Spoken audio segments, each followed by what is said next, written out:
Stoker. He's the Senior Vice President of Federal Solutions for Lynntech, located in College Station, Texas. Lynntech is a research and technology development company with a 20-year history of successful innovations in energy, water, and health. Welcome.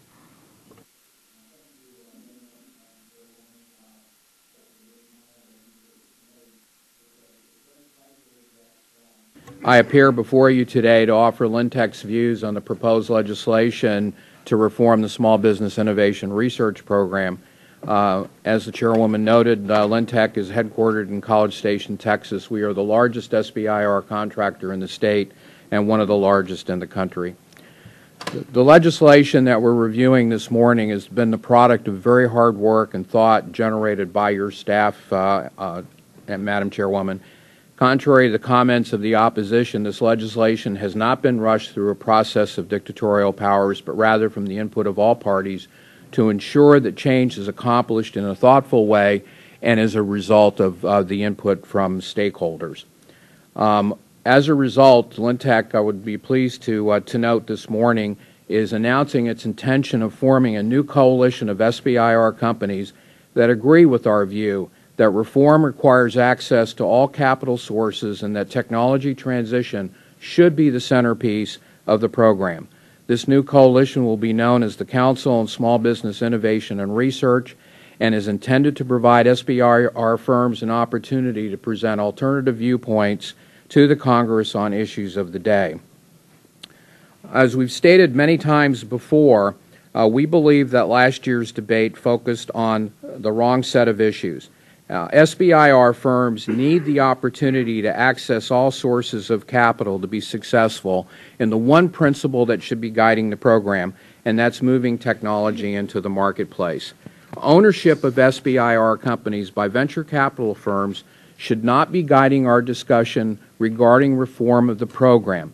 In fact, venture capital firms and other private capital resources should be available to SBIR firms to grow their technology development efforts. The only ground rule should be that large corporations should not directly benefit from a small business program. The issue that debate should be focused on, in Lynntech's opinion, is that of technology transition. Let me comment for a moment on the venture capital issue as it's identified in the proposed legislation. The legislation does, in fact, address the issue of capital sourcing by allowing SBIR companies majority owned by venture capital firms the opportunity to compete for SBIR contracts. Let me underline the word compete. Madam Chairwoman, your critics frequently state that your objective is to attain 100% control of the SBIR market by majority VC-owned firms. The proposed legislation does not say that. What it does do is to allow for the competitive marketplace to be open to those small businesses that would otherwise qualify where their majority ownership lies in the hands of venture capital firms. Also, contrary to your critics, you do not allow unfettered access to this market for large VC firms. Large VC firms can comprise no more than 20% of an SBIR company. No SBIR firm would be opposed to a major company such as Pfizer, Lockheed, or Boeing taking a stake in their company if there existed the possibility of eventually transitioning technology to the marketplace.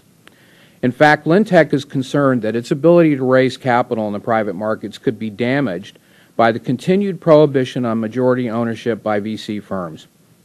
If Lynntech had had a capital infusion that would have transferred majority control to a VC firm, it would no longer be eligible for SBIR, and the country would be effectively denied the achievement of new systems and technologies that improve the safety and well-being of the country. On technology transition, Lynntech is pleased that Title II of the proposed legislation clearly indicates that the policy of the Congress is that the SBIR program should focus on the development of projects that have potential for transitioning to the market.